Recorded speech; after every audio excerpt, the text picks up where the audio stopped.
നമ്മൾ ഇനി 2 പരീക്ഷയാണ് ഒരു ദിവസം. എൻ്റെ മോനെ, 80 മാർക്കിന്റെ സോഷ്യലും 40 മാർക്കിന്റെ ബയോളജിയും എന്ത് ചെയ്യുമല്ലേ? പക്ഷെ വിഷമിക്കേണ്ട, നിങ്ങളെ ഏറ്റവും നല്ല രീതിയിൽ സപ്പോർട്ട് ചെയ്യാനും പരീക്ഷ നമുക്ക് ഏറ്റവും നല്ല ഗംഭീരമാക്കാനും കൂടെ ഇതാ ഞങ്ങളുണ്ട്. പേടിക്കേണ്ട, ബയോളജി ടഫായിരിക്കും, അതൊരു കാര്യം ഉറപ്പാണ്. അതുകൊണ്ട് നമ്മൾ എന്ത് ചെയ്യണം, കുറച്ചുകൂടെ പ്രാക്ടിക്കലായിട്ട് ചിന്തിച്ച് പഠിച്ചു പോകേണ്ടതുണ്ട്. വെറുതെ കാണാപ്പടം പഠിച്ചിട്ട് കാര്യമില്ല. ചോദ്യങ്ങളാണ്, കുറഞ്ഞ സമയത്തിൽ കൂടുതൽ ചോദ്യങ്ങൾ ചെയ്ത് പഠിക്കാനാണ് നമ്മൾ ശ്രദ്ധിക്കേണ്ടത് കേട്ടോ. അപ്പൊ എന്തായാലും ഡയഗ്രാം ബേസ്ഡ് ക്വസ്റ്റ്യൻ ഉറപ്പാണ്. ഏറ്റവും ഇമ്പോർട്ടന്റ് ആയിട്ട് ചോദിക്കുന്ന ഡയഗ്രാംസ് ഒക്കെ നമുക്ക് എന്ത് ചെയ്യണം, നോട്ട് ചെയ്ത് നമ്മൾ മാരത്തോൺ ലൈവിൽ ഡിസ്കസ് ചെയ്യുന്നുണ്ട്. അപ്പൊ മാരത്തോൺ ഒന്നും മിസ്സാക്കണ്ട. ഇന്ന് വൈകിട്ട് 5 മണിക്ക് നമ്മുടെ മാരത്തോൺ ലൈവ് സ്റ്റാർട്ട് ആവും. എല്ലാ മക്കളും കറക്റ്റ് സമയത്ത് വരണം. എന്തായാലും വരാൻ പോകുന്ന A+ ഷുവർ ക്വസ്റ്റ്യൻസ് നമ്മൾ അവിടെ ഡിസ്കസ് ചെയ്യുന്നതാണ്. ഇനി രണ്ടാമത്തെ കാര്യം, നമ്മുടെ ചാപ്റ്ററിൽ 2 ചാപ്റ്റേഴ്സ്, നമ്മുടെ ബയോളജിയിൽ 2 ചാപ്റ്ററാണ് നമുക്ക് പരീക്ഷയ്ക്കുള്ളത്. അപ്പൊ അതിന് വരുന്ന എല്ലാ ഇമ്പോർട്ടന്റ് ഫിഗേഴ്സും ഓൾ ഫിഗേഴ്സും നമ്മൾ ലേബൽ ചെയ്യുന്നത് എങ്ങനെയാണ്, ഏത് രീതിയിലാണ് ചോദ്യം വരിക എന്നൊക്കെ മിസ് പറഞ്ഞു തരാൻ പോവാണ്. വീഡിയോ കംപ്ലീറ്റ് ആയിട്ട് കാണാം. ചില ക്വസ്റ്റ്യൻസ് ഒക്കെ നിങ്ങൾക്ക് തരും, അതിന്റെ ആൻസർ കമന്റ് ബോക്സിൽ കമന്റ് ചെയ്യാനും മറക്കണ്ട. ഓക്കെ, അപ്പൊ നമുക്ക് തുടങ്ങാം. All important ഫിഗേഴ്സിലേക്കാണ്. ഫസ്റ്റ് ചാപ്റ്ററിൽ എന്തായാലും നിങ്ങൾ നോക്കിയിട്ട് പോകുന്നത് ഈ ഒരു ഇല്ലസ്ട്രേഷൻ ആണ്. കഴിഞ്ഞ വർഷം ഇതേപോലെ ഇല്ലസ്ട്രേഷൻ തന്നിട്ട് ന്യൂക്ലിക് ആസിഡിനെ പറ്റിയിട്ടും പ്രോട്ടീനെ പറ്റിയിട്ടും ഒക്കെ ഫില്ല് ചെയ്യാൻ ചോദിക്കാറുണ്ട്. അതിന്റെ ക്വസ്റ്റ്യൻ എന്തായാലും നമ്മൾ മാരത്തോണിൽ ഡിസ്കസ് ചെയ്യും. അപ്പൊ എന്ത് ചെയ്യണം എല്ലാ മക്കള്, carbohydrate, lipid, protein, nucleic acid, ഇതാണ് നമ്മുടെ ബയോ മോളിക്യൂളുകൾ എന്ന് ഓർത്ത് വെക്കുക. അതിനുള്ള ഓരോ എക്സാമ്പിൾസ് ഇവിടെ നോട്ട് ചെയ്ത് വെക്കണം. കാർബോഹൈഡ്രേറ്റ് ആണെങ്കിൽ ഗ്ലൂക്കോസ്, ഫ്രക്ടോസ്, സൂക്രോസ്, സ്റ്റാർച്ച്, അതുപോലെ സെല്ലുലോസ്. ഇനി ലിപ്പിഡ് ആണ് ചോദിക്കുന്നതെങ്കിൽ കൊഴുപ്പ് അല്ലെങ്കിൽ എണ്ണ എന്ന് നമ്മൾ പറയും അല്ലെ, ഫാറ്റ്, ഓയിൽ. പ്രോട്ടീൻ എടുക്കുമ്പോൾ അവിടെ എൻസൈംസ്, ഹോർമോൺസ്, ആന്റിബോഡീസ് ആണ്. ഇനി ന്യൂക്ലിക് ആസിഡ് 2 എണ്ണമാണ്, DNA, RNA ആണ് പഠിച്ചു വെക്കണം. സോ ഈ ഇല്ലസ്ട്രേഷൻ നിർബന്ധമായിട്ട് പഠിച്ചു വെക്കാം. പിന്നെ നമ്മൾ നോക്കേണ്ടത്, ഇവിടെ നിങ്ങൾക്ക് കാണാൻ പറ്റും എക്സ്ട്രാ സെല്ലുലാർ ഫ്ലൂയിഡിന്റെ, അതായത് അമീബയെ കുറിച്ച് തന്നിട്ട് അതിന്റെ ബാഹ്യ പരിസരം എന്താണെന്ന് ചോദിക്കാം. സെക്കൻഡ് ചാപ്റ്റർ കണക്ട് ചെയ്തിട്ട് ചോദിക്കാം ഇവിടെയുള്ള ഡൈജഷൻ ഏത് രീതിയിലാണ് എന്നൊക്കെ. അതിന്റെ മിസ് പറഞ്ഞു തരാം. ഈ ചാപ്റ്ററുമായി ബന്ധപ്പെട്ട് നിങ്ങൾ പഠിച്ചു വെക്കേണ്ടത്, അമീബ എന്ന് പറയുന്നത് യൂണിസെല്ലുലാർ ആണ്, ഏകകോശജീവിയാണ്. അപ്പൊ ഏകകോശജീവി ആയതുകൊണ്ട് തന്നെ നിങ്ങൾ എന്ത് ചെയ്യണം, ബാഹ്യ പരിസരത്ത് നിന്നും പദാർത്ഥങ്ങൾ എന്ത് ചെയ്യുന്നു, കോശസ്തരത്തിലൂടെ സെൽ മെംബ്രെയിനിലൂടെയാണ് അകത്തോട്ട് വരിക എന്ന് പഠിച്ചു വെക്കുക. ആൻഡ് നമ്മളെ പോലെയുള്ള ആനിമൽസിന്റെ കേസിലോ ഈ ഇന്റേണൽ എൻവയോൺമെന്റ് എന്ന് പറയുമ്പോൾ സെല്ലിന്റെ തൊട്ടു പുറത്തുള്ള കോശങ്ങൾക്കിടയിലുള്ള ദ്രവം, എക്സ്ട്രാ സെല്ലുലാർ ഫ്ലൂയിഡിലൂടെയാണ് പദാർത്ഥങ്ങൾ ട്രാൻസ്പോർട്ട് ചെയ്യുന്നതെന്ന് മനസ്സിലാക്കി വെക്കുക കേട്ടോ. ഇത് മറന്നു പോകരുത്, ഇമ്പോർട്ടന്റ് ആയിട്ടുള്ള ഒരു ഡയഗ്രാമാണ്. ഇനി നമ്മൾ നോക്കുകയാണെങ്കിൽ നമ്മുടെ ഇന്റേണൽ എൻവയോൺമെന്റ് അല്ലെ, നമ്മൾ പ്ലാസ്മ മെംബ്രെയിൻ പഠിക്കുന്ന പ്ലാസ്മ മെംബ്രെയിൻ എന്ന് പറയുമ്പോൾ ഇവിടെ നിങ്ങൾക്ക് കാണാൻ പറ്റും ലിപ്പിഡ് ബൈ ലെയർ. ഈ ലിപ്പിഡ് ബൈ ലെയർ എന്ന് പറയും നമ്മൾ. ഓക്കെ, അപ്പൊ ഇതിനെ ലിപ്പിഡ് ബൈലെയർ എന്നാ പറയാ. ലിപ്പിഡിന്റെ ഇരട്ട പാളികളാണ്. അത് കൂടാതെ ഇന്റഗ്രൽ പ്രോട്ടീൻസും പെരിഫറൽ പ്രോട്ടീൻ നമുക്ക് കാണാം, കാർബോഹൈഡ്രേറ്റുകൾ കാണാം, കൊളസ്ട്രോൾ കാണാം. ഇതെല്ലാം വെച്ചിട്ടാണ് നമ്മുടെ എന്തുണ്ടാക്കിയിരിക്കുന്നത്, സെൽ മെംബ്രെയിൻ, കോശസ്തരം ഉണ്ടാക്കിയിരിക്കുന്നത് എന്ന് മനസ്സിലാക്കി വെക്കണം കേട്ടോ. ആൻഡ് പിന്നെ ചോദിക്കുന്നത് ഇതുപോലത്തെ ഡയഗ്രാം. ഇതിന്റെ ഒരു ക്വസ്റ്റ്യൻ എന്തായാലും നിങ്ങൾ എക്സ്പെക്ട് ചെയ്യണം. കഴിഞ്ഞ 2 ഓണപരീക്ഷയും വന്നതാണ്. അപ്പൊ ഇതുമായിട്ട് ബന്ധപ്പെട്ട എന്തെങ്കിലും ഒരു ചോദ്യം വരും. സോ ഓസ്മോസിസ് നിങ്ങൾ പഠിച്ചു വെക്കുക. ഓസ്മോസിസ് 2 തരത്തിലുണ്ട്. പക്ഷേ നമുക്ക് സിലബസ് പ്രകാരം നിങ്ങളോട് ചോദിക്കുക ഓസ്മോസിസ് എന്നാൽ എന്താണ്, ഓസ്മോസിസിലെ എന്താണ് പ്രത്യേകത എന്നുള്ളതാണ്. ഇവിടെ 3 പോയിന്റ് നിങ്ങൾ ഓർത്ത് വെക്കണം. നമ്മളിപ്പോൾ ഒരു ഇല സാധാരണ വെള്ളത്തിലിട്ടാൽ പ്രത്യേകിച്ച് മാറ്റങ്ങളൊന്നും ഉണ്ടാവില്ല. ഉപ്പ് വെള്ളത്തിൽ സോൾട്ട് സൊല്യൂഷനിലാണ് ഇടുന്നതെങ്കിൽ സൈറ്റോപ്ലാസം ഇതുപോലെ എന്ത് ചെയ്യും, ചുരുങ്ങിപ്പോവും. കാരണം എന്താണ്, ഓസ്മോസിസ് ആണ്. കാരണം വാട്ടർ മോളിക്യൂൾസ് എന്ത് ചെയ്യുന്നു, ഹയർ ടു ലോവർ കോൺസെൻട്രേഷനിലേക്ക് ട്രാൻസ്പോർട്ട് ചെയ്യുന്നു. ആൻഡ് ഇതിലൂടെയാണ് സെമി പെർമിബിൾ മെംബ്രെയിനിലൂടെ, സെമി പെർമിയബിൾ മെംബ്രെയിൻ അതായത് അർദ്ധതാര്യസ്തരത്തിലൂടെയാണ്, ഈ അർദ്ധതാര്യസ്തരം അല്ലെങ്കിൽ സെമി പെർമിയബിൾ മെംബ്രെയിനിലൂടെയാണ് എന്ത് ചെയ്യുന്നത്, ഈ വാട്ടർ മോളിക്യൂൾസ് ട്രാൻസ്പോർട്ട് ചെയ്യുന്നത്. അപ്പം ഓർത്ത് വെക്കണം, ഹൈ ടു ലോവർ കോൺസെൻട്രേഷൻ ആണ്, വാട്ടർ മോളിക്യൂൾസ് ജലതന്മാത്രകളുടെ ചലനമാണ്, ആൻഡ് സെമി പെർമിയബിൾ മെംബ്രെയിൻ വേണം. ഇതാണ് ഓസ്മോസിസിൽ പഠിച്ചു വെക്കേണ്ടത്. സോൾട്ട് സൊല്യൂഷനിലാണെങ്കിൽ ഇതാണ് ചേഞ്ച്, നോർമൽ വാട്ടറിലാണെങ്കിൽ എന്താണ്, ഇതുപോലെ ഒന്നും വലിയ മാറ്റങ്ങളൊന്നും നമുക്ക് കാണാനായിട്ട് സാധിക്കില്ല. ഓസ്മോസിസിന്റെ ഡെഫിനിഷനും കാര്യങ്ങളും നിങ്ങൾ എന്തെങ്കിലും ഇവിടെ പഠിച്ചു വെക്കേണ്ടതായിട്ടുണ്ട്. പിന്നെ ഈ ഒരു ചിത്രം തന്നിട്ട് ചോദിക്കാം. അതായത് എക്സ്പെരിമെന്റ് നടത്തിയിട്ട് ബീക്കറിലാണെങ്കിലോ ഇവിടെ ഇത് ഹയർ ടു ലോവർ കോൺസെൻട്രേഷനിലേക്ക് പോകും വാട്ടർ മോളിക്യൂൾസ്. അപ്പൊ വാട്ടർ മോളിക്യൂള് സൊല്യൂട്ട് കോൺസെൻട്രേറ്റഡ് കൊണ്ട് സോൾട്ട് കൂടി, നമ്മൾ പറയല്ലോ സോൾട്ട്, ഉപ്പ് വെള്ളം എന്ന് പറയുമ്പോൾ അവിടെ സൊല്യൂട്ട് ആണ് കൂടുതൽ, സോൾവെന്റ് എന്താണ് കുറവായിരിക്കും, അതായത് വാട്ടർ കുറവായിരിക്കും എന്ന് മനസ്സിലാക്കി വെക്കാം. അടുത്ത ഡയഗ്രാം എന്ന് പറയുന്നത് ഇവിടെ നിങ്ങൾക്ക് കാണാൻ പറ്റും ഓക്സിജന്റെ ട്രാൻസ്പോർട്ട്. ഓക്സിജൻ ആണെങ്കിലും കാർബൺ ഡൈ ഓക്സൈഡ് ആയാലും എങ്ങനെയാ ട്രാൻസ്പോർട്ട് ചെയ്യുന്നത്, സാധാ പ്രോസസ് ആയിട്ടുള്ള ഡിഫ്യൂഷൻ. എന്താണ്? ഡിഫ്യൂഷൻ എന്ന് പറയും. ഡിഫ്യൂഷനിലൂടെ ഇവിടെയും എന്താ, ഹൈ ടു ലോവർ കോൺസെൻട്രേഷനിലേക്കാണ് ഗ്യാസ് മോളിക്യൂൾ ട്രാൻസ്പോർട്ട് ചെയ്യുന്നത്. എനർജി വേണ്ട, പ്രോട്ടീനുകളൊന്നും വേണ്ട. ഒരു ചന്ദനത്തിരി കത്തിക്കുമ്പോൾ സ്മെല്ല് സ്പ്രെഡ് ആവുന്ന പോലെ വളരെ ഈസി ആയിട്ട് ഹൈ ടു ലോവർ കോൺസെൻട്രേഷനിലേക്ക് എന്ത് ചെയ്യും, ഈ പറയുന്ന കാർബൺ ഡൈ ഓക്സൈഡ് അല്ലെങ്കിൽ ഓക്സിജൻ ഗ്യാസസ് ട്രാൻസ്പോർട്ട് ചെയ്യും. സെൽ മെംബ്രെയിനിലൂടെ ഒക്കെ ട്രാൻസ്പോർട്ട് ചെയ്യുന്നത് ഇതുപോലെയാണ്. ഹൈ ടു ലോവർ ആണെന്ന് ഓർത്ത് വെക്കുക, ഡിഫ്യൂഷൻ പ്രോസസ് എന്ന് പറയുന്നത്. ഇനി അടുത്തതെന്ന് പറയുന്നത് ഫെസിലിറ്റേറ്റഡ് ഡിഫ്യൂഷൻ എന്ന് പറയും. ഫെസിലിറ്റേറ്റഡ് ഡിഫ്യൂഷൻ, ഫെസിലിറ്റേറ്റഡ് ഡിഫ്യൂഷൻ എന്ന് പറയും. എന്താ facilitated diffusion? Does not require energy. Energy വേണോ? വേണ്ട. Takes place with help of certain proteins. ഇവിടെ 2 പ്രോട്ടീൻ വേണം, ചാനൽ പ്രോട്ടീനും വാഹക പ്രോട്ടീനും. Carrier protein, channel protein, 2 protein ഉണ്ടെങ്കിൽ ഇവർക്ക് ട്രാൻസ്പോർട്ട് നടക്കും. ഇതും ഹയർ ടു ലോവർ കോൺസെൻട്രേഷൻ തന്നെയാണ്, ഹയർ ടു ലോവർ കോൺസെൻട്രേഷൻ തന്നെയാണ്. ആൻഡ് പ്രധാനപ്പെട്ട മറ്റൊരു കാര്യം എന്താണെന്ന് വെച്ചാൽ ഇവിടെയും എനർജി വേണ്ട. ആൻഡ് എന്താ ഇവിടെ ഫെസിലിറ്റേറ്റഡ് ഡിഫ്യൂഷനിലൂടെ ട്രാൻസ്പോർട്ട് ചെയ്യുന്നത് പഠിച്ചു വെക്കണം. ഗ്ലൂക്കോസ്, അതുപോലെ അയോണുകളൊക്കെ. ഗ്ലൂക്കോസ് അയോണുകളൊക്കെ ട്രാൻസ്പോർട്ട് ചെയ്യുന്നത് ഇതിലൂടെയാണ്, ഈ ഫെസിലിറ്റേറ്റഡ് ഡിഫ്യൂഷൻ എന്ന പ്രോസസ്സ് വഴിയാണ്. ലാസ്റ്റ് നമ്മൾ പഠിക്കുന്നത് ആക്റ്റീവ് ട്രാൻസ്പോർട്ട് ആണ്. എനർജി ഉപയോഗിക്കുന്നുണ്ട്, ATP ഉപയോഗിക്കുന്നുണ്ട്. ആൻഡ് ഇവിടെ നേരെ തിരിച്ചാണ്, ലോ ടു ഹയർ കോൺസെൻട്രേഷൻ. കുറഞ്ഞ ഗാഢതയിൽ നിന്നും കൂടിയ ഗാഢതയിലേക്ക് പുഷ് ചെയ്ത് പോകണമെങ്കിൽ അവിടെ എനർജി ATP വേണം. ആൻഡ് ഇവിടെ പ്രോട്ടീൻ യൂസ് ചെയ്യുന്നുണ്ട്, ഉണ്ട്, ഒരു പ്രോട്ടീൻ യൂസ് ചെയ്യുന്നുണ്ട്, കാരിയർ പ്രോട്ടീൻ യൂസ് ചെയ്യുന്നുണ്ട്. ഓക്കെ, ഇവിടെ ഏത് പ്രോട്ടീൻ ആണ്? വാഹക പ്രോട്ടീൻ ആണ് യൂസ് ചെയ്യുന്നത്. പഠിച്ചു വെക്കുക. എനർജി ഉപയോഗിക്കുന്നുണ്ട്, ലോ ടു ഹയർ കോൺസെൻട്രേഷനിലാണ് ആക്റ്റീവ് ട്രാൻസ്പോർട്ട് നടക്കുന്നത്. സോ ഇത്രയും കാര്യങ്ങൾ ഇവിടെ പഠിച്ചു വെക്കണം. അടുത്ത പ്രധാനപ്പെട്ട ഒരു ഡയഗ്രാം ക്ലോറോപ്ലാസ്റ്റ് ആണ്. എന്തായാലും ഹരിതകണം അല്ലെങ്കിൽ ക്ലോറോപ്ലാസ്റ്റിന്റെ ഡയഗ്രാം വരും. ഓൾറെഡി നമ്മൾ പഠിക്കുന്നതാണ്. ഔട്ടർ മെംബ്രെയിൻ ഉണ്ട്, ഇന്നർ മെംബ്രെയിൻ ഉണ്ട്, അതിന്റെ ഉള്ളിൽ ഇങ്ങനെ കോയിൻ തൊട്ടുകൾ പോലെ തൈലക്കോരുണ്ട്. അവരുടെ ഒരു സാക്ക്, ഒരു അടുക്കിന് നമ്മൾ എന്താ പറയാ? ഗ്രാന എന്നാ പറയാ. എന്താ പറയാ? ഗ്രാന എന്നാണ് പറയാ. ആൻഡ് ഇവിടെ നിങ്ങൾക്ക് കാണാം, ഇതിന്റെ ഉള്ളിൽ ഒരു ഫ്ലൂയിഡ് ഉണ്ട്. ആ ദ്രാവക രൂപത്തിനെയാണ് എന്ത് പറയുന്നത്? സ്ട്രോമ, ഫ്ലൂയിഡ് പാർട്ടിനെ നമ്മൾ പറയുന്നത്. ആൻഡ് ഇവരെ കണക്ട് ചെയ്യുന്ന ഈ പാലം പോലത്തെ ഭാഗമുണ്ട്, പാലങ്ങൾ, ഓരോ ഗ്രാനകളെയും കണക്ട് ചെയ്യുന്ന കണക്ഷൻ, അതിനെ നമ്മൾ പറയുന്നത് സ്ട്രോമ ലാമെല്ല എന്നാണ്. സ്ട്രോമ ലാമെല്ല എന്നാണ്. സോ ക്ലോറോപ്ലാസ്റ്റിന്റെ ഡയഗ്രാം പഠിച്ചു വെക്കണം. പിന്നെ ഏറ്റവും പ്രധാനപ്പെട്ടത്, ഈ ചോദ്യം ഓണപരീക്ഷയ്ക്ക് ചോദിച്ചില്ലെങ്കിൽ പിന്നെ ഞാൻ മിസ് നിങ്ങളോട് പിന്നെ വരുന്നില്ല, ചോദ്യം പറയാനേ വരുന്നില്ല. ഇതെന്തായാലും ചോദിക്കുന്ന ഒരു ചോദ്യമാണ്. കാരണം ഫോട്ടോസിന്തസിസ് എന്ന് പറയുന്ന ഒന്നാമത്തെ ചാപ്റ്ററിലെ ഏറ്റവും പ്രധാനപ്പെട്ട പോയിന്റ് ആണ്. ഫോട്ടോസിന്തസിസിൽ 2 ഫേസസ് ആണ് നടക്കുന്നത്, ഒന്ന് ലൈറ്റ് ഫേസും ഒന്ന് ഡാർക്ക് ഫേസും. ചിത്രം തന്നിട്ട് തന്നെ ചോദിക്കണം എന്നില്ല, ഡിഫറൻസസ് ആയിട്ടും ചോദിക്കാം. അപ്പൊ ഓർത്ത് വെച്ചോളൂ, ക്ലോറോപ്ലാസ്റ്റ് ഈ ഭാഗമാണ് നമ്മുടെ സ്ട്രോമ, ആൻഡ് ഇതാണ് നമ്മുടെ ഗ്രാന. ഗ്രാനയിൽ സൺലൈറ്റ് വന്ന് പതിക്കുമ്പം, സൂര്യപ്രകാശം വന്ന് പതിക്കുമ്പോൾ എന്താ സംഭവിക്കുക?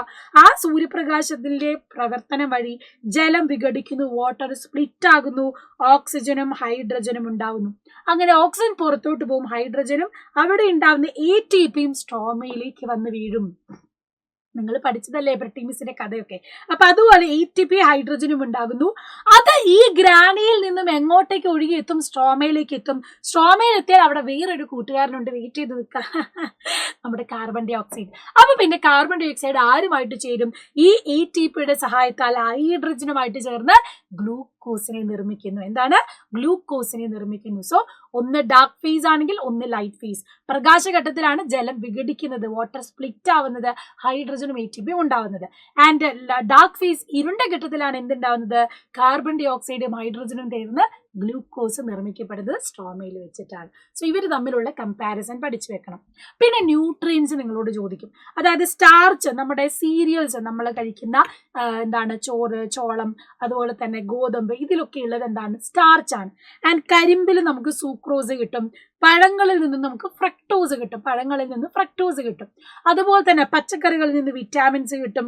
ധാന്യങ്ങൾ, ലെഗ്യൂംസിൽ നിന്നാണ് നമുക്ക് പ്രോട്ടീൻ കിട്ടുന്നത്. ആൻഡ് ഈ പറയുന്ന എള്ള്, സൂര്യകാന്തി, കോക്കനട്ട് എന്നൊക്കെ നമുക്ക് ഫാറ്റ്, കൊഴുപ്പ് കിട്ടും, അല്ലെ, എണ്ണ വഴി കൊഴുപ്പ് കിട്ടും. സോ ഇങ്ങനെ ഏത് ന്യൂട്രിയന്റ് എവിടെ കിട്ടുന്നു എന്നുള്ളതൊന്ന് നോട്ട് ചെയ്ത് വെക്കുക. പിന്നെ ഇക്കണോമിക്കൽ ഇമ്പോർട്ടൻസ്, പ്ലാന്റ്സ് എന്ന് പറയുന്നതിൽ നമുക്ക് ലബർ ലാറ്റക്സ് തരുന്നുണ്ട്, മെഡിസിൻസ് തരുന്നുണ്ട്, ബയോ പെസ്റ്റിസൈഡ്സ് ജൈവ കീടനാശിനികൾ, അതുകൂടാതെ പാനീയങ്ങളും സുഗന്ധദ്രവ്യങ്ങളും സ്പൈസസ് ഒക്കെ നമുക്ക് തരുന്നതാണ്. സോ അതിനൊരു ഇക്കണോമിക് ആൻഡ് ഇക്കോളജിക്കൽ ഇമ്പോർട്ടൻസ് ചോദിച്ചാൽ ഈ ഒരു ചിത്രം നിങ്ങളുടെ മനസ്സിലേക്ക് വേണം.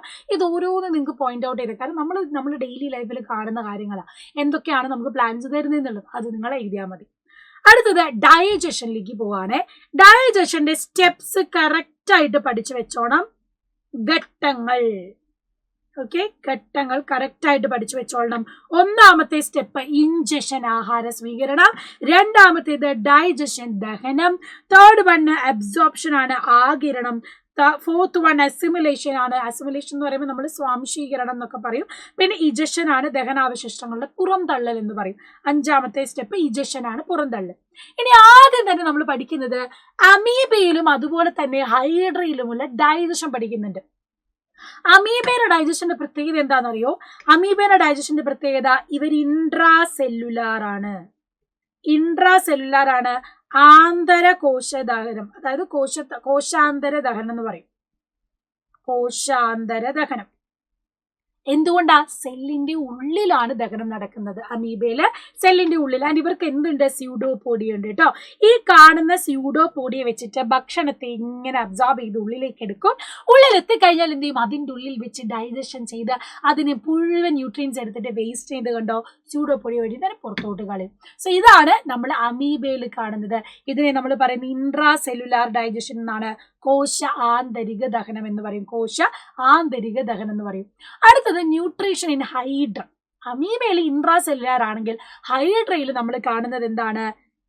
ഹൈഡ്രയിൽ നമ്മൾ കാണുന്നത് ഇൻട്രാസെല്ലുലാർ ദഹനമാണ് അല്ലെ. ഇൻട്രാസെല്ലുലാർ ദഹനമാണ് ഹൈഡ്രയിലും നമ്മൾ കാണുന്നത്. So hydra paralyses the prey with help of tentacles. Hydra എന്താ ചെയ്യുന്നേ? നമ്മൾ അമീബയിലെ സ്യൂഡോപോഡിയ പറഞ്ഞ പോലെ ഹൈഡ്രയ്ക്ക് ടെന്റക്കിൾ ഉണ്ട്. ഈ ടെന്റക്കിൾ വെച്ചിട്ട് ഫുഡിനെ പോയി നോക്കും. എന്നിട്ട് എന്ത് ചെയ്യും? ആ ഫുഡിനെ അങ്ങോട്ട് തളർത്തിക്കളയും. പിന്നെ ഓടി രക്ഷപ്പെടാൻ പറ്റില്ലല്ലോ, ബിരുദനാണ്. സോ ഈ പറയുന്ന ഹൈഡ്രനെ പാരലൈസ് ചെയ്യും. അങ്ങനെ എന്ത് ചെയ്യും? അവരെ ഉള്ളിലേക്ക് എടുക്കും. And inside the mouth then into the body cavity. Digestion begins in the body cavity by action of enzyme produced by cell of inner wall of body cavity. Digestion ആരംഭിക്കുന്നത് എന്താണ്? Extra cellular digestion വഴി. അതായത് ശരീര അറയുടെ ഉൾഭിത്തിയിലെ കോശങ്ങൾ ഉൽപ്പാദിപ്പിക്കുന്നത് എൻസൈമുകളുടെ പ്രവർത്തനത്താൽ ശരീര അറയിൽ വെച്ച് ദഹനം ആരംഭിക്കുന്നു. ദഹനം ആരംഭിക്കുന്നത് ശരീര അറയിൽ വെച്ചിട്ടാണ്, ബോഡി ക്യാവിറ്റിയാണ്. അതിനെ നമ്മൾ എന്ത് പറയും? എക്സ്ട്രാ സെല്ലുലാർ ഡൈജഷൻ എന്ന് പറയും. എന്താണ്? എക്സ്ട്രാ സെല്ലുലാർ ഡൈജഷൻ എന്ന് പറയും. എന്നാൽ enzymes in the food vacuole completely digest partially digest components enter the cell. ഈ എക്സ്ട്രാ സെല്ലുലാർ ഡൈജഷൻ നടന്നു വരുന്ന ഫുഡ് ഉണ്ടല്ലോ, ബാക്കി അതിന് വീണ്ടും ഡൈജഷൻ നടത്തണം. അത് നടക്കുന്ന എന്താണ്? ഇൻട്രാ സെല്ലുലാർ ഡൈജഷൻ ആണ്. നമ്മൾ പറയും കോശാന്തരിക ദഹനം. സോ അമീബയിൽ നടക്കുന്ന ഇൻട്രാ സെല്ലുലാർ ആണെങ്കിൽ ഹൈഡ്രയിൽ 2 സ്റ്റെപ്പായിട്ടാണ്. ആദ്യം എക്സ്ട്രാ സെല്ലുലാർ, പിന്നെ ഇൻട്രാ സെല്ലുലാർ. ആദ്യം ബാഹ്യ ദഹനമാണെങ്കിൽ പിന്നീട് നടക്കുന്നത് കോശാന്തരിക ദഹനമാണ്. മറക്കരുത് കേട്ടോ. ഇനിയോ വേസ്റ്റിനെ ഇവരെന്ത് ചെയ്യും? പുറത്തോട്ട് കളയും. റെമനൻസിനെ ഇവർ പുറത്തോട്ട് കളയും. ആൻഡ് ഡൈജഷൻ എന്ന് പറയുന്നത് 2 ടൈപ്പായിട്ട് പഠിച്ചു വെക്കാം, mechanical and chemical digestion. Mechanical എന്ന് പറയുമ്പോൾ നമ്മൾ പഠിക്കുന്ന പെരിസ്റ്റാൾസിസ്, അതുപോലെ തന്നെ സെഗ്മെന്റേഷൻ, ച്യൂയിങ്, പല്ല് വെച്ച് ചവച്ചരയ്ക്കുന്നൊക്കെ യാന്ത്രിക ദഹനമാണ്. രാസിക ദഹനം, കെമിക്കൽ ഡൈജഷൻ എന്ന് പറയുമ്പോൾ എന്താ പ്രത്യേകത? അവിടെ എൻസൈം യൂസ് ചെയ്യുന്നുണ്ട്. എൻസൈമുകളുടെ സഹായത്തോടെ ദഹനം നടക്കുന്നതിനെ നമ്മൾ പറയുന്നതാണ് എന്ത്? കെമിക്കൽ ഡൈജഷൻ, രാസിക ദഹനം. സോ 2 ടൈപ്പ് ദഹനം പഠിച്ചു വെക്കാം. പിന്നെ ഇമ്പോർട്ടന്റ് ആയിട്ട് എക്സ്പെക്റ്റഡ് ആയിട്ട് നിങ്ങൾ പ്രതീക്ഷിക്കേണ്ട ഡയഗ്രാമാണ് ടൂത്ത്. പല്ലിന്റെ ഘടന എന്തായാലും പഠിച്ചു വെച്ചോളാം. പല്ലിന്റെ ഘടനയിൽ നോക്കേണ്ട കാര്യം എന്താ? ഈ പുറമേ കാണുന്നതിന് ഇനാമൽ എന്ന് പറയും. ഇനാമൽ എന്ന് പറയുന്ന ബോഡിയിലെ ഹാർഡസ്റ്റ് പാർട്ടാണ് അല്ലെ, ശരീരത്തിലെ കാഠിന്യമേറിയ ഭാഗമാണ്. അത് കഴിഞ്ഞ് താഴെ കാണുന്നത് ഡെന്റൈൻ ആണ്. സോ ഈ കഴിഞ്ഞാൽ ഡി ആണ്. ഈ കഴിഞ്ഞാൽ ഡി ആണ്. സാധാരണ എ ബി സി ഡി കഴിഞ്ഞാൽ ഇ, ഇവിടെ കഴിഞ്ഞ് ഇ കഴിഞ്ഞാൽ ഡി. പിന്നെ പൾപ്പ് ക്യാവിറ്റി പി, പിന്നെ വരുന്നത് സി സിമെന്റ്. ഇത് ഓർഡറിൽ അങ്ങ് പഠിച്ചു വെക്കണം കേട്ടോ. എന്താടാ? ഓക്കെ. സോ ഈ എന്ന് പറയുന്നത് ഇനാമൽ ആണ്. അത് കഴിഞ്ഞാൽ dentine pulp cavity സിമെന്റമാണ്. ഡെന്റൈലാണ് living tissue, അതായത് ജീവനുള്ള കല കാണുന്നത്. പൾപ്പ് ക്യാവിറ്റിയിൽ നമുക്ക് എന്ത് കാണാൻ പറ്റും? ഒഡന്റോബ്ലാസ്റ്റ് സെല്ല് കാണാൻ പറ്റും. ഏറ്റവും ആന്തരഭാഗമാണ്. ആൻഡ് ഇവിടെ നമുക്ക് ബ്ലഡ് വെസൽസ്, നെർവ്സ് ഒക്കെ പൾപ്പ് ക്യാവിറ്റിയിൽ കാണാം. സിമെന്റം എന്ന് പറയുന്ന ഒരു കാൽഷ്യം കണ്ടെയ്നിങ് പാർട്ടാണ്. ഇതൊരു കണക്റ്റീവ് ടിഷ്യൂ ആണ്. പല്ലിനെ ഉറപ്പിച്ചു നിർത്താൻ, അവരെ സ്ട്രോങ് ആയിട്ട് സപ്പോർട്ട് ചെയ്ത് ഗംസിലേക്ക്, മോണയിലേക്ക് ഉറപ്പിച്ചു നിർത്താൻ സഹായിക്കുന്നത് സിമെന്റമാണ്. ആൻഡ് ടീത്തിന് 3 റീജിയൻസ് ഉണ്ട്: ദന്തമകുടം, ദന്തഗളം ആൻഡ് ദന്തമൂലം. അതിന് നമ്മൾ പറയാ ക്രൗൺ, നെക്ക്, റൂട്ട് എന്നിങ്ങനെയാണ് 3 റീജിയൻസ് ആയിട്ട് പറയുന്നത്. ഇനി നമ്മൾ മെക്കാനിക്കൽ ഡൈജഷനിലേക്ക് വരുന്ന സമയത്ത് സ്റ്റൊമക്കിന്റെ മസിൽസ് സർക്കുലർ മസിൽസ് ആണ്. സ്റ്റൊമക്കിലുള്ള മസിൽസിനെ സർക്കുലർ മസിൽ, വലയ പേശി എന്ന് പറയും. അതുപോലെ തന്നെ സ്മോൾ ഇൻറ്റസ്റ്റൈനിലും പെരിസ്റ്റാൾസിസ് നടക്കുന്നുണ്ട്, സെഗ്മെന്റേഷൻ നടക്കുന്നുണ്ട്. ഈ പറയുന്നതൊക്കെ എന്തിനാ സഹായിക്കുന്നത്? മെക്കാനിക്കൽ ഡൈജഷൻ ഹെൽപ്പ് ചെയ്യുന്നതാണ്. സ്റ്റൊമക്കിലെ സർക്കുലർ മസിൽസ്, സ്മോൾ ഇൻറ്റസ്റ്റൈൻ അല്ലെങ്കിൽ ചെറുകുടലിൽ പെരിസ്റ്റാൾസിസും സെഗ്മെന്റേഷനും പഠിച്ചു വെക്കാം. ഇനി നമ്മൾ നമ്മുടെ വായിയുടെ ഭാഗത്തേക്ക് നോക്കുമ്പോൾ നമ്മൾ ഫുഡ് വായിലേക്ക് എടുത്തു കഴിഞ്ഞാൽ ടങ്ങൊക്കെ വെച്ച് നമ്മൾ ടീത്തൊക്കെ വെച്ച് അതിനെ എന്ത് ചെയ്യും? കടിച്ചു മുറിക്കുന്നു. ഫസ്റ്റ് ഡൈജഷൻ ഒക്കെ നടക്കുന്നു. ആൻഡ് ഇവിടെ നിങ്ങൾക്ക് കാണാം പാലേറ്റ് എന്ന് പറയുന്ന ഭാഗം. ഇവിടെ നമുക്ക് യൂവുല കാണാം. ഇതാണ് ഫാരിങ്സ് എന്ന് പറയുന്ന ഭാഗം, ഗ്രസനി. ഇവിടെ നമുക്കൊരു ഫ്ലാപ്പ് പോലൊരു ഭാഗമാണ്, അതിന് എപ്പിഗ്ലോട്ടസ് എന്ന് പറയുമ്പോൾ ശ്രദ്ധിക്കണം, എപ്പിഗ്ലോട്ടസ്. പിന്നെ ഇവിടെ ഉള്ളത് എന്താണ്? നമ്മുടെ അന്നനാളമാണ്, നമ്മുടെ ഈസോഫാഗസ് എന്ന് പറയുന്ന നമ്മുടെ അന്നനാളം. ആൻഡ് ഇവിടെ നമുക്ക് ശ്വാസനാളം കാണാം, ട്രക്കിയം കാണാം. അപ്പൊ നമ്മൾ ഫുഡ് കഴിക്കുന്ന സമയത്ത് നമ്മൾ സംസാരിക്കുമ്പോൾ ഒക്കെ ഇടയ്ക്ക് നമ്മൾ വിക്കി പോകാറുണ്ട്. ഭക്ഷണം നമ്മുടെ ശ്വാസനാളത്തിലേക്ക് പോകുന്നതാണ്. അങ്ങനെ പോവാതിരിക്കാൻ വേണ്ടിയിട്ട്, അതായത് എപ്പോഴും നമ്മുടെ ഭക്ഷണം കഴിക്കുന്ന സമയത്ത് ഈ പറയുന്ന നമ്മുടെ ട്രക്കിയിലേക്ക് പോവാതെ അതിനെ ബ്ലോക്ക് ചെയ്യാനുള്ള ആളാണ് ആര്? നമ്മുടെ എപ്പിഗ്ലോട്ടിസ്. അതായത് tongue compress the food into bolus with help of palate. നമ്മൾ നാക്ക് വെച്ച് അമർത്തുന്നു ഭക്ഷണത്തെ. Uvula closes the nasal cavity, opens to pharynx. Uvula close ചെയ്യുന്നു. അപ്പൊ ഭക്ഷണം എന്ത് ചെയ്യില്ല? നേസൽ കാവിറ്റിയിലേക്ക് പോയില്ല, നേരെ ഫാരിങ്സിലേക്ക് പോകും. ഗ്രസനിയിലേക്ക് തുറക്കുന്ന നാസാഗോരത്തെ ചെറുനാക്ക് അടയ്ക്കുന്നു. നാക്കിന്റെ പിൻഭാഗം ആഹാരത്തെ എപ്പിഗ്ലോട്ടിസിന് മുകളിലൂടെ അന്നനാളത്തിലേക്ക് കടത്തിവിടുന്നു. അപ്പൊ എപ്പിഗ്ലോട്ടിസ് ഉള്ളത് കൊണ്ട് എന്ത് ചെയ്യും? ഇത് ട്രക്കിയിലേക്ക് പോയില്ല, പകരം ഇങ്ങനെ നിൽക്കുമ്പോൾ ഭക്ഷണം എന്ത് ചെയ്യും? നേരെ ഈസോഫാഗസിലേക്ക് പോകും. അപ്പൊ എപ്പിഗ്ലോട്ടിസിന്റെ ആക്ഷൻ വഴിയാണ് എന്ത് ചെയ്യുന്നത്? ഈ പറയുന്ന ഫുഡ് നേരെ ട്രക്കിയിലേക്ക് പോവാതെ എപ്പിഗ്ലോട്ടിസ് അടയുമ്പോൾ നേരെ നമ്മുടെ ഈസോഫാഗസിലേക്ക് പോകുന്നു. അപ്പൊ അതിന് ഹെൽപ്പ് ചെയ്യുന്ന ആൾക്കാരെന്ന് പറയുന്നത് ആരാണ്? നമ്മുടെ എപ്പിഗ്ലോട്ടിസ് ആണെന്ന് ഓർത്തു വെക്കുക കേട്ടോ. എപ്പിഗ്ലോട്ടിസ് ആണ് അവിടെ ഒരു ഫ്ലാപ്പ് ആയിട്ട് നിന്ന്, ഒരു ക്യാപ്പ് പോലെ നിന്ന് ഫുഡിനെ ഉള്ളിലേക്ക് കറക്റ്റ് ആയിട്ട് എത്തിക്കുന്നത്. പിന്നെ ശ്രദ്ധിക്കേണ്ടത് നമ്മുടെ ഡൈജസ്റ്റീവ് സിസ്റ്റം, ദഹന വ്യവസ്ഥയാണ്. മൗത്തിൽ നിന്ന് തുടങ്ങി oesophagus, stomach, small intestine, large intestine, പിന്നെ നേരെ എനസിലേക്ക് പോകുന്നു. ഇത് കറക്റ്റ് ഓർഡറിൽ പഠിക്കണം. ആൻഡ് ഇവരെ സപ്പോർട്ട് ചെയ്യുന്ന 2 ആൾക്കാരാണ് ലിവർ, പാൻക്രിയാസ്, ഗ്ലാൻഡ് അല്ലെങ്കിൽ ഗ്രന്ഥികൾ എന്ന് പറയുന്നത് കേട്ടോ. അപ്പൊ ഈ ഒരു ഡൈജസ്റ്റീവ് സിസ്റ്റം എന്തായാലും എന്ത് ചെയ്യാൻ നോട്ട് ചെയ്ത് വെക്കണം. പിന്നെ പ്രധാനപ്പെട്ട ഡയഗ്രം വില്ലസ് ആണ്. എന്തായാലും മസ്റ്റ് ആയിട്ട് പഠിക്കേണ്ട ഒരു ഡയഗ്രം ആണ് എന്ത്? വില്ലസ് എന്ന് പറയുന്നത്, അല്ലെ? വില്ലസ് എന്ന് പറയുന്നത്. വില്ലസിന്റെ ഡയഗ്രം എടുക്കുമ്പോൾ നിങ്ങൾ നോക്കണം, ലേബൽ ചെയ്യാനും ചോദിക്കും, അതല്ലാതെ എന്ത് ചെയ്യും? പോയിന്റ്സ് നോട്ട് ചെയ്യാനായിട്ട് ചോദിക്കും കേട്ടോ. അപ്പൊ ഒന്നാമത്തെ കാര്യം ഇവിടെ നോട്ട് ചെയ്യേണ്ടത്, ഇവർക്ക് സിംഗിൾ ലെയർ ആയിട്ടുള്ള എപ്പിത്തീരിയൽ സെല്ലാണ്. ഇവർക്കുള്ളത് ഒറ്റ നിര കോശങ്ങളാ. കാണുന്നുണ്ടോ? ഒറ്റ നിര കോശങ്ങളാണുള്ളത്. ആൻഡ് ഉള്ളിലേക്ക് നോക്കുമ്പോഴോ മെയിൻ ആയിട്ടുള്ള ഒരു കുഴല് കാണാം, അതിനെ ലാക്ടിയൽ എന്ന് പറയും. മെയിൻ കുഴലിനെ നമ്മൾ ലാക്ടിയൽ എന്ന് പറയും. ആൻഡ് ഇവിടെ കണ്ടോ ചെറിയ ചെറിയ രക്തക്കുഴലുകള്, അതിനെ നമ്മൾ പറയുന്നത് രക്തലോമിക, ബ്ലഡ് കാപ്പിലറീസ് എന്താണ് പറയാ? ബ്ലഡ് കാപ്പിലറീസ് എന്ന് പറയും. അപ്പോ ബ്ലഡ് കാപ്പിലറീസ് എന്ന് പറയുന്നത് ഇതാണ്. ആൻഡ് ഈ ഗ്രീൻ കളറിലുള്ളത് ലാക്ടിയൽ എന്ന് പറയും. ഇനി ഇവിടെ ശ്രദ്ധിക്കേണ്ട കാര്യം, രക്തലോമിക എന്തൊക്കെ ട്രാൻസ്പോർട്ട് ചെയ്യുന്നതെന്നാ. രക്തലോമിക എന്തൊക്കെ ട്രാൻസ്പോർട്ട് ചെയ്യും? Glucose, fructose, galactose, amino acid ഒക്കെ ട്രാൻസ്പോർട്ട് ചെയ്യും. ആൻഡ് ലാക്ടിയൽ എന്താ ട്രാൻസ്പോർട്ട് ചെയ്യുന്നത്? ലിംഫ് വാഹിയുടെ ഭാഗമാണ് ഈ പറയുന്ന ലാക്ടിയൽ എന്ന് പറയുന്നത്. ബ്രാഞ്ച് ഓഫ് ലിംഫ് വെസൽ ആണ്. ആൻഡ് ഇവര് ഫാറ്റി ആസിഡ്, ഗ്ലിസറോൾ ആണ്. നമ്മുടെ ഫാറ്റ് ഒക്കെ എന്ത് ചെയ്യുന്നു? ഡൈജസ്റ്റ് ചെയ്ത് കഴിയുമ്പോൾ കിട്ടുന്ന ഫാറ്റി ആസിഡ് ആൻഡ് ഗ്ലിസറോൾ ആണ് എന്ത് ചെയ്യുന്നത്? ലാക്ടിയിൽ ട്രാൻസ്പോർട്ട് ചെയ്യുന്നത്. ആൻഡ് ഗ്ലൂക്കോസും നമ്മുടെ ഗാലക്ടോസ്, പ്രോട്ടീൻ, അമിനോ ആസിഡ് ഒക്കെ ആരാ കൊണ്ടുവന്നത്? നമ്മുടെ ബ്ലഡ് കാപ്പിലറി. അത് ചോദിക്കുന്നതാണ്. ആര് എന്ത് ട്രാൻസ്പോർട്ട് ചെയ്യുന്നു എന്നുള്ളത് നിങ്ങൾ കമന്റ് ചെയ്യണം കേട്ടോ. ഇനി ബ്ലഡിനെ നമ്മൾ ട്രാൻസ്പോർട്ടേഷനിലേക്ക് വരികയാണ്. ഡൈജഷൻ കഴിയുമ്പോൾ ട്രാൻസ്പോർട്ടേഷനിലേക്ക് വരുന്ന സമയത്ത് ബ്ലഡ് എന്ന് പറയുന്നത് പ്രധാനപ്പെട്ട ആളാണ്. ബ്ലഡിനെ രണ്ടായിട്ട് നമ്മൾ തിരിക്കും. അതായത് പ്ലാസ്മയും ഉണ്ട്, ബ്ലഡ് സെൽസും ഉണ്ട്. ബ്ലഡിലെ ഫ്ലൂയിഡ് ആയിട്ടുള്ള വാട്ടറി പാർട്ടാണ് പ്ലാസ്മ. അതിൽ വാട്ടർ ഉണ്ട്, പ്രോട്ടീൻസ്, ആൽബുമിൻ, ഗ്ലോബുലിൻ, ഫൈബ്രിനോജൻ ആണ് അതർ കമ്പോണൻസ് ആയിട്ടുള്ളത്. ഇനി രക്തകോശങ്ങൾ അല്ലെങ്കിൽ ബ്ലഡ് സെൽസ് എടുക്കുമ്പോഴോ റെഡ് ബ്ലഡ് സെൽസ് ഉണ്ട് ഓക്സിജൻ ട്രാൻസ്പോർട്ട് ചെയ്യാൻ. നമ്മുടെ ഇമ്മ്യൂണിറ്റിക്ക് വേണ്ടി നമ്മുടെ വൈറ്റ് ബ്ലഡ് സെൽസ് ശ്വേത രക്തകോശങ്ങളുണ്ട്. അതുകൂടാതെയോ പ്ലേറ്റ്ലെറ്റുകളുണ്ട്. ഒരു മുറിവ് വരുമ്പോൾ അവിടെ ബ്ലഡ് ക്ലോട്ട് ചെയ്യാൻ ഹെൽപ്പ് ചെയ്യുന്നതാണ് ഇത് നമ്മുടെ പ്ലേറ്റ്ലെറ്റുകൾ എന്ന് പറയുന്നത്. ഇനി അടുത്തത് ഫോർമേഷൻ ഓഫ് ടിഷ്യൂ ഫ്ലൂയിഡ്. എങ്ങനെയാണ് ടിഷ്യൂ ദ്രവം ഉണ്ടാവുന്നത്? അഥവാ ഈ ഡയഗ്രാം ചോദിച്ചാൽ നിങ്ങൾ ഈ പോയിന്റ്സ് മനസ്സിൽ കൃത്യമായിട്ട് നോക്കി വെച്ചോളാം. കാരണം ഇവിടെ നമ്മുടെ ആർട്ടറിയിൽ നിന്നും കാപ്പിലറീസ് ഫോം ചെയ്യുന്ന കാണാം. ഇവിടെ വെയിൻസ് കാണാം. ആൻഡ് ഇവിടെ കണ്ടോ ചെറിയ green colour vessel, lymph vessel കാണാം. അപ്പൊ ഈ രക്തലോമികയിൽ നിന്നും കുറച്ച് ബ്ലഡ് എന്ത് ചെയ്യും? ഈ ഇൻട്രസെല്ലുലാർ സ്പേസിലേക്ക് ഇറങ്ങും. ആ ഇൻട്രസെല്ലുലാർ സ്പേസ് പിന്നീട് ഫോം ചെയ്യുന്നതാണ് ലിംഫ് എന്ന് പറയുന്നത്. അപ്പൊ ആദ്യം ടിഷ്യൂ ഫ്ലൂയിഡ് ആണ് ഫോം ചെയ്യുക. അതായത് ഇതിപ്പോ നമ്മുടെ രക്തലോമിക അല്ലെങ്കിൽ കാപ്പിലറി ആണെന്ന് വിചാരിക്കാം. ഈ രക്തലോമികളുടെ ഗ്യാപ്പിലൂടെ എന്ത് ചെയ്യും? പ്ലാസ്മയും പ്രോട്ടീനും ഒക്കെ ചെറുതായിട്ട് ഇത്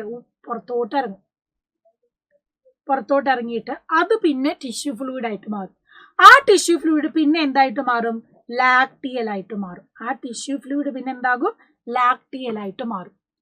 അങ്ങനെ അത് ലിംഫ് വെസലായിട്ട് മാറുകയാണ് ചെയ്യുന്നത്. സോ ഓർത്ത് വെക്കേണ്ട കാര്യം, രക്തഗ്ലോമികയിലെ ചെറിയ സുഷിരങ്ങളിലൂടെ ബ്ലഡ് കാപ്പിലറിയിലുള്ള ചെറിയ പോഴ്സിലൂടെ ഊർന്നിറങ്ങുന്ന ഊസ് ചെയ്യുന്ന പ്ലാസ്മ, പ്രോട്ടീൻസ്, WBCs ഒക്കെ ചേർന്നിട്ടാണ് ടിഷ്യൂ ഫ്ലൂയിഡ് ഉണ്ടാവുന്നത്.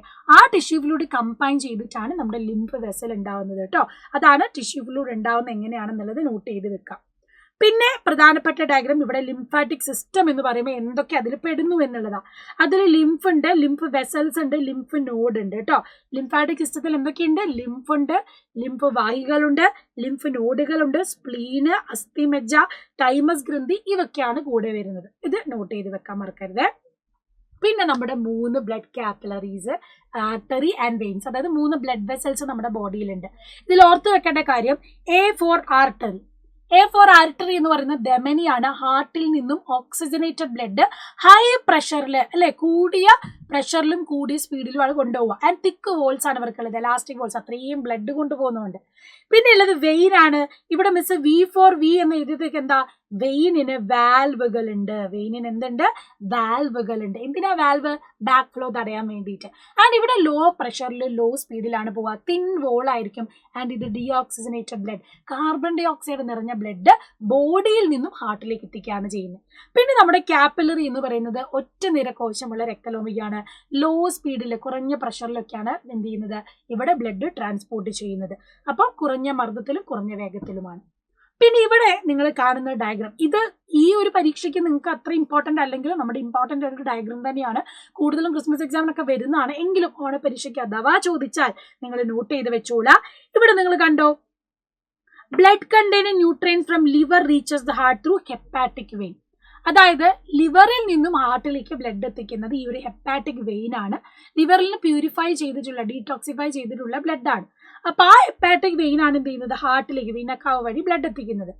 അത് കഴിഞ്ഞിട്ട് പിന്നെ ഇതാ ലാക്ടിയലിലേക്കൊക്കെ നിങ്ങൾക്ക് കാണാം, ലാക്ടിയൽ വഴി ബ്ലഡ് പോകുന്നത്. ഇവിടെ പോർട്ടൽ വെയിൻ എന്തിനാണെന്നറിയോ? Nutrients from blood capillaries of villus reach the liver. അതായത് ഇൻറ്റസ്റ്റൈനിൽ നിന്നും നമ്മൾ പറഞ്ഞ ഫാറ്റി ആസിഡ് ഗ്ലിസറോൾ ഇല്ലേ, അത് ലിവറിലേക്ക് എത്തിക്കുന്നത്, വില്ലസിൽ നിന്നും ലിവറിലേക്ക് എത്തിക്കുന്നത് ഈ പോർട്ടൽ വെയിൻ ആണ്. അപ്പം ഇൻറ്റസ്റ്റൈനിൽ നിന്ന് പോർട്ടൽ വെയിൻ വഴി ലിവറിലെത്തും. ലിവറിൽ നിന്നും ഹെപ്പാറ്റിക് സിര വഴിയാണ് എന്ത് ചെയ്യുന്നത്? നമ്മുടെ വീനക്കാവ വഴി ഹാർട്ടിലേക്ക് എത്തുന്നത്. ഈ ഒരു റൂട്ട് മാപ്പ് പഠിച്ചു വെച്ചോളൂ കേട്ടോ. സ്മോൾ ഇൻറ്റസ്റ്റൈനിൽ നിന്ന് പോർട്ടൽ സിര, അവിടുന്ന് നമ്മുടെ ലിവറിൽ നിന്ന് ഹെപ്പാറ്റിക് സിര, ഹെപ്പാറ്റിക് സിരയിൽ നിന്ന് മഹാസിര വഴി ഹാർട്ടിലേക്ക് കേട്ടോ. സ്മോൾ ഇൻറ്റസ്റ്റൈനിൽ നിന്ന് പോർട്ടൽ വെയിൻ, പോർട്ടലിൽ നിന്ന് ലിവറിൽ നിന്ന് ഹെപ്പാറ്റിക് വെയിൻ, ഹെപ്പാറ്റിക് വെയിനിൽ നിന്നും വീനക്കാവ. ഈ ഒരു ഓർഡർ കറക്റ്റ് ആയിട്ട് പഠിച്ചു നോക്കുക, ഇവിടെ നിന്ന് ആരെന്ത് കൊണ്ടുപോകുന്നു എന്നുള്ളത് കേട്ടോ. ഹാർട്ടിലേക്ക് വരുമ്പം നമുക്കറിയാം, ഹാർട്ട് എന്ന് പറയുന്നത് വെൽ പ്രൊട്ടക്റ്റഡ് ആണ് അല്ലെ. സ്റ്റേർണം എന്ന് പറയുന്ന ഒരു ബോണ്, അത് കൂടാതെ റിബ്സ്, നമ്മുടെ വാരിയെല്ല്, നമ്മുടെ വെർട്ടിബ്രൽ കോളം, ഇതിൽ നിന്നൊക്കെ ഇത് വെച്ചിട്ടാണ് നമ്മുടെ ഹാർട്ട് കവർ ചെയ്തിരിക്കുന്നത്. ആൻഡ് ഇവിടെ ഈ പറയുന്ന ഒരു ബോണി ലെയർ ഉള്ളത് കൊണ്ടാണ് നമ്മൾ പെട്ടെന്നൊന്നും ഹാർട്ടിന് പെട്ടെന്ന് ഷോക്കൊന്നും വരാത്തത്. ആൻഡ് പെരികാർഡിയം എന്ന് പറയുന്ന ഡബിൾ മെംബ്രെയിൻ വെച്ചിട്ടാണ് ഹാർട്ട് എന്ത് ചെയ്തിരിക്കുന്നത്, കവർ ചെയ്തിരിക്കുന്നത്. പെരികാർഡിയൽ ഫ്ലൂയിഡ്, പെരികാർഡിയൽ ദ്രവം എന്ന് പറയുന്നത് നിർബന്ധമായിട്ട് പഠിക്കേണ്ടതാണ്. Between these membrane protect the heart from external shock, help to reduce friction. ഈ രണ്ട് മെംബ്രെയിന്റെ ഇടയിൽ നമുക്ക് പെരികാർഡിയൽ ഫ്ലൂയിഡ് ദ്രവം കാണാനായിട്ട് സാധിക്കും. ആൻഡ് എന്താണ് ഇവിടെ ഹാർട്ട് ബീറ്റ് ചെയ്യുമ്പോൾ എക്സ്റ്റേണൽ ഷോക്കിൽ നിന്നൊക്കെ എവിടെയും എന്തൊരു ആക്സിഡന്റ് ഒക്കെ പറ്റുമ്പം ബാഹ്യക്ഷതങ്ങളിൽ നിന്ന് സംരക്ഷിക്കാനായിട്ട് ഈ പെരികാർഡിയൽ ദ്രവമാണ് ഹെൽപ്പ് ചെയ്യുന്നത്. ഹാർട്ടിന്റെ സ്ട്രക്ചർ ഓർത്ത് വെക്കണം. 4 ചാമ്പേഴ്സ് ഉണ്ട്. ആൻഡ് ഇവിടെ ഹാർട്ടിലൂടെ ബ്ലഡ് പമ്പ് ചെയ്യുന്നത് ബോഡിയിൽ നിന്നും വീനക്കാവ് വഴി ബ്ലഡ് എത്തുന്നു. അത് നമ്മുടെ റൈറ്റ് ഏട്രിയത്തിൽ എത്തും, റൈറ്റ് വെൻട്രിക്കിൾ, പിന്നെ പൾമണറി ആർട്ടറി വഴി ലങ്സിൽ പോകും. അവിടുന്ന് ഓക്സിജനേറ്റഡ് ആയിട്ട് എന്ത് ചെയ്യും, പൾമണറി വെയിൻ വഴി ലെഫ്റ്റ് ഏട്രിയം, ലെഫ്റ്റ് വെൻട്രിക്കിൾ, പിന്നെ അയോട്ട വഴി ബോഡിയിലെ എല്ലാ പാർട്ടിലേക്ക് പോകുന്നു. ഈ ഒരു റൂട്ട് മാപ്പ് കറക്റ്റ് ആയിട്ട് ഓർത്ത് വെക്കണം ചാമ്പേഴ്സിന്റെ കാര്യം. പിന്നെ ഹാർട്ട് ബീറ്റ് ആണ്, ഹൃദയസ്പന്ദനം. നമുക്കറിയാം വെൻട്രിക്കുലർ സിസ്റ്റോള്, ജോയിന്റ് ഡയസ്റ്റോള്, ഏട്രിയൽ സിസ്റ്റോള്, ഇതിൽ നിന്ന് ചോദ്യം വരാറുള്ളതാണ് കേട്ടോ. ഇത് നിങ്ങൾ ഇമ്പോർട്ടന്റ് മാർക്ക് ചെയ്ത് വെച്ചോളാം. എന്താണ് ജോയിന്റ് ഡയസ്റ്റോൾ, എപ്പോഴാണ് നടക്കുന്നത് എന്നുള്ള രീതിയിൽ. അതായത് നമ്മുടെ ഏട്രിയൽ വോള് കോൺട്രാക്ട്, ഏട്രിയത്തിലേക്ക് ബ്ലഡ് വരുമ്പോൾ എന്ത് ചെയ്യുന്നത്, ഏട്രിയൽ സിസ്റ്റോൾ. അത് കഴിഞ്ഞ് ആ കോൺട്രാക്ഷൻ കഴിഞ്ഞ് വെൻട്രിക്കുലർ സിസ്റ്റോൾ നടക്കുമ്പോൾ എന്ത് ചെയ്യുന്നു, അവിടേക്ക് ബ്ലഡ് വരുന്നു. അത് കഴിഞ്ഞിട്ട് ഇത് രണ്ടും എന്താണ് ജോയിന്റ് ഡയസ്റ്റോൾ എന്ന് പറയുന്ന സമയത്താണ് എന്ത് ചെയ്യുന്നത്, രണ്ടും ഓപ്പൺ ആവുന്ന സമയത്താണ് ബ്ലഡ് എന്ത് ചെയ്യുന്നത്, ഹാർട്ടിൽ നിന്ന് പമ്പ് ചെയ്ത് പോകുന്നത്. സോ ഈ ഒരു കറക്റ്റ് ഓർഡറിങ് ഇവിടെ നിങ്ങൾ പഠിച്ചു വെക്കണം. പിന്നെ ഇലക്ട്രോ കാർഡിയോഗ്രാം, ഈ ഒരു ഡയഗ്രാം കണ്ടാൽ നമ്മുടെ എന്താണ് ഹാർട്ട് ബീറ്റ് അറിയാൻ കഴിയുന്ന ഈ ഒരു എന്താണ് മെഷീനിൽ നമ്മൾ കാണുന്ന ഈ ഒരു ഇമേജ് ഉണ്ടല്ലോ, ഇതിനെ നമ്മൾ പറയുന്നത് ഇലക്ട്രോ കാർഡിയോഗ്രാം ആണ് കേട്ടോ, ഇലക്ട്രോ കാർഡിയോഗ്രാം. അപ്പൊ ഇതൊക്കെ ചോദിക്കാൻ ചാൻസ് ഉള്ളതാണ്. പിന്നെ 2 ഇൻസ്ട്രുമെന്റ്സ്, സ്പിഗ്മോ മാനോമീറ്ററും ഡിജിറ്റൽ BPI അപ്പാരറ്റസും. നമ്മുടെ ബ്ലഡ് പ്രഷർ ചെക്ക് ചെയ്യാൻ വേണ്ടിയിട്ട് നമ്മൾ യൂസ് ചെയ്യുന്നതാണ് സ്പിഗ്മോ മാനോമീറ്റർ. പിന്നെ നമ്മൾ പഠിക്കുന്നത് 2 സർക്കുലേഷൻ ആണ്, ഡബിൾ സർക്കുലേഷൻ എന്ന് പറയും. ഈ 2 പരിയേനാണ് ഹാർട്ടിലൂടെ നടക്കുന്നത്. അതായത് ഓക്സിജനേറ്റഡ് ബ്ലഡ് എന്ത് ചെയ്യുന്നുണ്ട്, ഹാർട്ടിലൂടെ ട്രാൻസ്പോർട്ട് ചെയ്യുന്നുണ്ട്. ഡീഓക്സിജനേറ്റഡ് ബ്ലഡ്, ബോഡിയിൽ നിന്നുള്ള രക്തമെല്ലാം ഹാർട്ടിലെത്തി അത് ഹാർട്ടിൽ നിന്നും പിന്നെ ലങ്സ് വഴി തിരിച്ചെന്ത് ചെയ്യുന്നു, ഹാർട്ടിലേക്ക് എത്തുന്നു. അതായത് ഈ ശ്വാസകോശധമനി പൾമനറി ആർട്ടറി വഴി ലങ്സിലെത്തി അതിനെ ഓക്സിജനേറ്റഡ് ആക്കി അതിനെ പൾമണറി വെയിൻ വഴി ഹാർട്ടിലെത്തുന്നതിനെ പൾമണറി സർക്കുലേഷൻ എന്ന് പറയും, പൾമണറി പരിയേനം എന്ന് പറയും. സിസ്റ്റമാറ്റിക് എന്ന് പറഞ്ഞാൽ എന്താ, ഈ ഓക്സിജനേറ്റഡ് ബ്ലഡ് നമ്മുടെ അയോട്ട വഴി നമ്മുടെ ബോഡിയിലെത്തും. അത് സെല്ലിൽ കൊടുത്തിട്ട് സെല്ലിൽ നിന്നും CO2 നിറഞ്ഞ ഡീഓക്സിജനേറ്റഡ് ആയിട്ടുള്ള രക്തം കൊണ്ടുവരും. ആ കാർബൺ ഡൈ ഓക്സൈഡ് നിറഞ്ഞ രക്തം സുപ്പീരിയർ ഇൻഫീരിയർ വിനക്കാവ് വഴി ഹാർട്ടിലേക്ക് വീണ്ടും എത്തുന്നു. ഇതിനെ നമ്മൾ സിസ്റ്റമിക് സർക്കുലേഷൻ, സിസ്റ്റമിക് പരിയേനം എന്നാണ് പറയുന്നത്. അപ്പൊ അത് കറക്റ്റ് ആയിട്ട് നോട്ട് ചെയ്ത് വെക്കുക. പിന്നെ പ്ലാന്റ്സിലും 2 ട്രാൻസ്പോർട്ടേഷൻ നമ്മൾ പഠിക്കുന്നതാണ്. ഫുഡ് ട്രാൻസ്പോർട്ട് ചെയ്യാൻ ഫ്ലോയും വാട്ടർ മിനറൽസ് ട്രാൻസ്പോർട്ട് ചെയ്യാൻ സൈലവും ആണുള്ളത്. സൈലത്തിൽ നമുക്ക് സൈലം ട്രക്കീഡ്സ് വെസൽസ് കാണാം, ഫ്ലോയത്തിൽ സീവ് ട്യൂബ്സ്, കമ്പാനിയൻ സെല്ല് കാണാം. അപ്പൊ ഈ 2 സെല്ലുകൾ അല്ലെങ്കിൽ ഈ 2 ടിഷ്യൂ സിസ്റ്റംസ് ആണ് ട്രാൻസ്പോർട്ടേഷന് ഹെൽപ്പ് ചെയ്യുന്നത്. ആൻഡ് ഈ സൈലത്തിന് ട്രാൻസ്പോർട്ടേഷൻ അതിനു വേണ്ടി സപ്പോർട്ട് ചെയ്യുന്ന ഫോംസ് എന്താണ്, പ്രോസസ്സുകളാണ് ഓസ്മോസിസ്, ട്രാൻസ്പിറേഷൻ, പുള്ള് എന്നൊക്കെ പറയുന്നത്. അപ്പം ഈ പറയുന്ന ട്രാൻസ്പിറേഷൻ പുള്ള് വരുമ്പോഴുള്ള ആ ഒരു എനർജി വഴിയാണ് എന്ത് ചെയ്യുന്നത്, നമ്മുടെ ഈ സൈലത്തിന് സോയിലിൽ നിന്ന് വാട്ടറിനെ അബ്സോർബ് ചെയ്യാൻ പറ്റുന്നത്. അപ്പൊ ആ ഒരു അബ്സോർബ് ചെയ്യാൻ ഇവരെ ഹെൽപ്പ് ചെയ്യുന്നതാണ് cohesion adhesion force, root pressure, osmosis കാര്യങ്ങൾ. സോ വാട്ടർ ട്രാൻസ്പോർട്ടിന്റെ കാര്യം മറന്നു പോകണ്ട. ഇതാണ് 2 ചാപ്റ്ററിലെയും ഓൾ ഇമ്പോർട്ടന്റ് ഡയഗ്രാംസ്. അതിൽ ഞാൻ ഇമ്പോർട്ടന്റ് ഒന്നും കൂടി നിങ്ങൾക്ക് പറഞ്ഞുതരാം. ഓൾറെഡി ഞാൻ പറഞ്ഞു തന്നതാണ്. എന്തായാലും ബയോമോളിക്യൂൾസ് നോട്ട് ചെയ്ത് പോകണം. വളരെ വളരെ വളരെ ഇമ്പോർട്ടന്റ് ആണ്, വളരെ ഇമ്പോർട്ടന്റ് ആയിട്ടുള്ളതാണ്. അതുപോലെ തന്നെ നമ്മുടെ ഓസ്മോസിസ്, നമ്മുടെ diffusion, facilitated diffusion, active transport, അത് ഷുവർ ഷോർട്ട് ക്വസ്റ്റ്യൻ ആണ്. ക്ലോറോപ്ലാസ്റ്റിന്റെ ഡയഗ്രാം, ഫോട്ടോസിന്തസിസും നിർബന്ധമായിട്ട് തന്നെ പഠിച്ചിട്ട് പോകണം. ആൻഡ് ഡൈജഷനിലേക്ക് വരുമ്പം ടീത്തിന്റെ ഡയഗ്രാം ഇത് നിർബന്ധമായിട്ട് പഠിച്ചിരിക്കേണ്ടതാണ്, ഇമ്പോർട്ടന്റ് ആയിട്ട്. പിന്നെ ഇതുപോലത്തെ ഡൈജസ്റ്റീവ് പാർട്സ്, ആമാശയം, സ്മോൾ ഇൻറ്റസ്റ്റൈനിലെ മെക്കാനിക്കൽ ഡൈജഷൻ നോട്ട് ചെയ്തിട്ട് പോവുക. അതുപോലെ ഹാർട്ടിന്റെ സ്ട്രക്ചർ കാര്യങ്ങൾ നോട്ട് ചെയ്തിട്ട് പോവുക. ഇത്രയും കാര്യങ്ങൾ എന്തായാലും നിങ്ങൾ എക്സ്പെക്ട് ചെയ്യേണ്ടതാണ്. സോ നല്ല തകൃതിയായിട്ട് തന്നെ പഠിക്കുക. ഏറ്റവും അടിപൊളിയായിട്ട് തന്നെ നിങ്ങളുടെ റിസൾട്ട് നിങ്ങൾക്ക് വരും. നന്നായിട്ട് തന്നെ എന്ത് ചെയ്യുക, ഫോക്കസ് ചെയ്ത് പഠിക്കുക. So all the very best മക്കളെ.